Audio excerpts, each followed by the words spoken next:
Hello students. आज हमारा topic है सेंट्रल प्रोसेसिंग यूनिट के बारे में। तो एज वी नो कि सेंट्रल प्रोसेसिंग यूनिट आपके कंप्यूटर का हार्ट एंड सोल होता है। अब सेंट्रल प्रोसेसिंग यूनिट का बेसिक काम होता है कि कुछ डेटा प्रोसेसिंग के बल्क ऑपरेशंस को परफॉर्म करना। तो डेटा प्रोसेसिंग जो ऑपरेशंस होते हैं वो क्या इंक्लूड करते हैं? वो कुछ माइक्रो ऑपरेशंस होते हैं, डेटा ट्रांसफ़र ऑपरेशंस होते हैं। वो सारे ऑपरेशंस सीपीयू में परफॉर्म किए जाते हैं। अब जब इतने सारे ऑपरेशंस सीपीयू परफॉर्म करता है तो उसमें कुछ एलिमेंट्स होते हैं, जैसे कंट्रोल यूनिट, रजिस्टर सेट्स या और आपका अर्थमेटिक लॉजिक यूनिट। इन सब की हेल्प से वो ये सारे ऑपरेशंस परफॉर्म कर पाता है। रजिस्टर सेट क्या करता है? रजिस्टर सेट इमीडिएट डेटा को स्टोर करता है। कौन सा इमीडिएट डेटा होता है? जो कि किसी भी इंस्ट्रक्शन के एग्जीक्यूशन के दौरान जनरेट होता है, उस डेटा को रजिस्टर सेट स्टोर करता है। एएलयू जितने भी माइक्रो ऑपरेशंस होते हैं, अर्थमेटिक, लॉजिकल और शिफ्ट माइक्रो ऑपरेशंस होते हैं, उनको एग्जीक्यूट करने का काम एएलयू करता है। कंट्रोल यूनिट क्या करती है? कंट्रोल यूनिट सुपरविजन का काम करती है। क्या सुपरवाइज करती है? कि जो आपका ट्रांसफर हो रहा है इंफॉर्मेशन का, वो रजिस्टर्स के बीच में हो रहा है या नहीं प्रॉपरली। ठीक है। और जो आपके इंस्ट्रक्शंस हैं, जो आपका रजिस्टर सेट और एएलयू है, जो उनके बीच में जो डेटा ट्रांसफ़र हो रहा है, उसको भी ये सुपरवाइज करता है। नेक्स्ट आपका होता है कि हम ये जो रजिस्टर्स हैं या आपके जो ऑपरेशंस परफॉर्म हो रहे हैं, उसके हिसाब से हम देखते हैं कि हमारा कंप्यूटर आर्किटेक्चर उसमें क्या क्या चीज़ें हैं।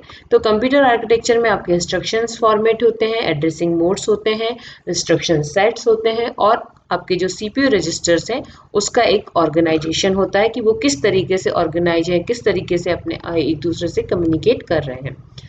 इसके अकॉर्डिंग हमारा जो आर्किटेक्चर होता है वो किस टाइप का हो सकता है।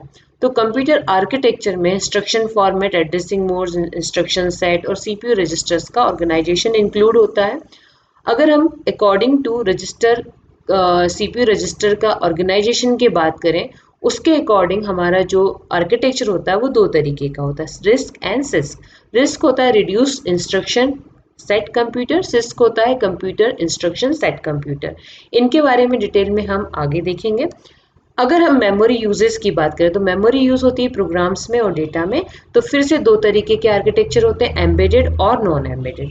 एम्बेडेड होता है हार्वर्ड कंप्यूटर आर्किटेक्चर, को हार्वर्ड कंप्यूटर आर्किटेक्चर भी कहा जाता है। और नॉन एम्बेडेड होता है स्टोर्ड प्रोग्राम कंप्यूटर, एसपीसी। अब स्टोर्ड प्रोग्राम में या एम्बेडेड में क्या होता है, जो आपकी मेमोरी और डेटा होता है, प्रोग्राम और डेटा होता है, वो उसी सिस्टम में से यूज होता है, अलग से कुछ एम्बेड नहीं होता। और एम्बेडेड में अलग से एम्बेड किया जाता है। तो जो डेस्कटॉप कंप्यूटर है वो non embedded sort of computer होते हैं। और अगर हम डिजिटल सिग्नल प्रोसेसिंग या कुछ माइक्रो कंट्रोलर प्रोग्रामिंग के लिए जो सिस्टम्स होते हैं उनकी बात करें, तो उनमें अलग से मेमोरी और ऐड की जाती है ताकि कुछ डेटा और प्रोग्राम को वो स्टोर कर सके। तो इस तरीके से दो तरीके का होता है। अब रजिस्टर ऑर्गेनाइजेशन की बात करते हैं। तो जनरल रजिस्टर ऑर्गेनाइजेशन क्या होता है? रजिस्टर का काम क्या होता है?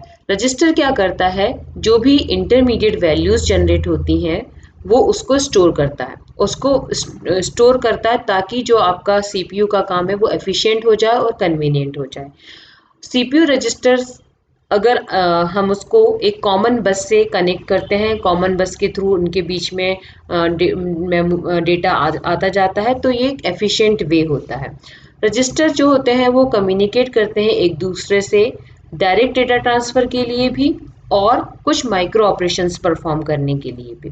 तो ये ज़रूरी हो जाता है कि आपके पास एक कॉमन यूनिट हो जो ये सारे ऑपरेशंस करने के लिए उनको अलाउ करे। तो वो कॉमन यूनिट क्या होती है? आपकी कॉमन बस होती है। उस बस के through arithmetic, logic, shift micro operation से, ये तीन कैटेगरी है माइक्रो ऑपरेशंस की, ये परफॉर्म हम कर सकते हैं प्रोसेसर में। तो वो इजी होता है और एफिशिएंट होता है। अब फॉर एग्जांपल एक बस सिस्टम की बात करते हैं और इसमें कुछ ऑपरेशन किस तरीके से परफॉर्म होते हैं उसको देखते हैं। तो ये एक बस सिस्टम है, इसमें सीपीयू के 7 रजिस्टर्स लिए गए, R1 से लेकर R7 तक। और एक एक्सटर्नल इनपुट लिया गया है, जहां मैं कर्सर ले जा रही हूँ, ये एक एक्सटर्नल इनपुट है। ये जो रजिस्टर्स हैं इनसे इनपुट जाएगा, एज ए इनपुट जाएंगे ये मल्टीप्लेक्सर पे। एक मल्टीप्लेक्सर ए, बी मल्टीप्लेक्सर, दो मल्टीप्लेक्सर्स हैं। तो या तो जो एक्सटर्नल इनपुट है वो यहाँ जाएगा या इन रजिस्टर्स में से कोई एक इनपुट यहाँ जाएगा। सिलेक्शन ए डिसाइड करेगा कि कौन सा इनपुट यहाँ पर आ रहा है जो कि एज ए आउटपुट यहाँ रिफ्लेक्ट होगा ए बस में। सिलेक्शन बी ये डिसाइड करेगा कि कौन सा इनपुट एज ए आउटपुट यहाँ रिफ्लेक्ट होने वाला है बी बस में। ये 8/1 मल्टीप्लेक्सर है, मतलब 8 inputs are there and 1 output is there. ये दोनों एज ए इनपुट जाएंगे ALU पे। ALU में इन दोनों के बीच में कोई ऑपरेशन परफॉर्म होगा तो 5 सिलेक्शन लाइंस दी हैं ऑपरेशन के लिए, मतलब 2 to the power 5 is equal to 32 different operations can be performed here. Output जो है वो एज ए एक्सटर्नल आउटपुट भी जा सकता है या फिर वो आउटपुट आपका किसी रजिस्टर में जा सकता है। ये जो कर्सर जा रहा है तो ये आपको बता रहा है कि इनमें से कोई रजिस्टर भी चूज कर सकता है या फिर एक्सटर्नल आउटपुट हो सकता है। ठीक है, अब वो जो आउटपुट है वो किस रजिस्टर में आएगा वो डिसाइड करेगा ये डिकोडर। ये है 3/8 डिकोडर, मतलब 3 इनपुट से बता रहा है, इन 8 में से किसी एक रजिस्टर को वो चूज करेगा as a destination of your processing या आउटपुट के लिए। यहाँ पर कंट्रोल वर्ड है, कंट्रोल वर्ड बनेगा selection A, selection B, operation and decoder के आउटपुट से। ठीक है, तो selection A 3, selection B 3 bit का है, सिलेक्शन डी 3 बिट का, ऑपरेशन 5 बिट का है। ठीक है, तो ये 3 + 3 + 3 + 5 इज इक्वल टू 14 बिट से आपका कंट्रोल वर्ड बनता है।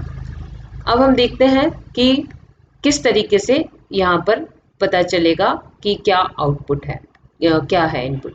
अगर बाइनरी कोड 00 है तो एक्सटर्नल इनपुट सिलेक्शन ए या सिलेक्शन बी में होगा और सिलेक्शन डी में नन, मतलब कि जो आउटपुट है वो आपका एक्सटर्नल जा रहा है। ठीक है, वो किसी रजिस्टर में नहीं जा रहा है। और अगर इन दोनों में 00 है मतलब जो इनपुट है वो एक्सटर्नल है, वो किसी रजिस्टर से नहीं है। 001 R1 को डिनोट करेगा, 010 R2 को, 011 R3, 100 R4, 101 R5, 110 R6, 111 R7 को। ये डिफरेंट ऑपरेशंस हैं। जैसे ट्रांसफर करना है ए के कंटेंट को तो सब कुछ 0 कर दो। ठीक है, तो चारों पांचों बिट अगर 0 है तो एक कंटेंट ए का कंटेंट ट्रांसफर होगा एक रजिस्टर से दूसरे रजिस्टर में। अगर इंक्रीमेंट करना है तो 4 टाइम्स 0 and 1, ऐड करना है 00010, सब्ट्रैक्ट करना है 00101। इस तरीके से ये डिफरेंट कोड दिए हैं, ये कुछ कोड दिए हुए हैं, बाकी इससे 32 different operations can be generated. For example R1 equal to R2 minus R3। ठीक है, तो R2 is the content of A, selection A is R2, तो R2 का जो है वो होगा 010, हम कंट्रोल वर्ड बनाने की कोशिश कर रहे हैं। R3 is the content of B, तो R3 होगा 011 एंड जो आउटपुट है वो R1 में स्टोर हुआ, तो सिलेक्शन D इज R1, तो 010। ऑपरेशन है सब्ट्रैक्शन जिसका कोड है 00101, तो ये आपका 14 बिट का कंट्रोल वर्ड हो गया। इस तरीके से डिफरेंट कंट्रोल वर्ड्स फॉर्म किए जा सकते हैं, जैसे ये एग्जाम्पल जो हमने डिस्कस किया था उसका कंट्रोल वर्ड। फिर R4 is equal to R4 और ऑपरेशन R5, तो R4 सिलेक्शन ए में है, सिलेक्शन बी में R5 है, फिर आपका जो आउटपुट जा रहा है वो R4 में ही स्टोर हो रहा है।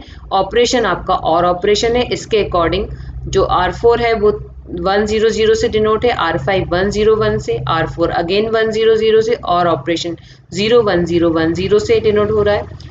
अगर इंक्रीमेंट करना है तो इंक्रीमेंट करेंगे तो सिलेक्शन बी में कुछ भी नहीं होगा। ठीक है, तो यहाँ पर आएगा 000। ठीक है, और R6 ही आपका डेस्टिनेशन भी है तो वहाँ पे R6 चला जाएगा। अब इसमें हम यहाँ देखते हैं जब हमें ट्रांसफ़र करना होता है, जैसे आउटपुट जो एक्सटर्नल आउटपुट है उसमें R2 का कंटेंट डालना है, तो एक्सटर्नल आउटपुट है तो जो सिलेक्शन डी है वो नन होगा, मतलब 000 होगा, और ऑपरेशन भी 00 होगा क्योंकि ट्रांसफ़र ऑपरेशन है 000।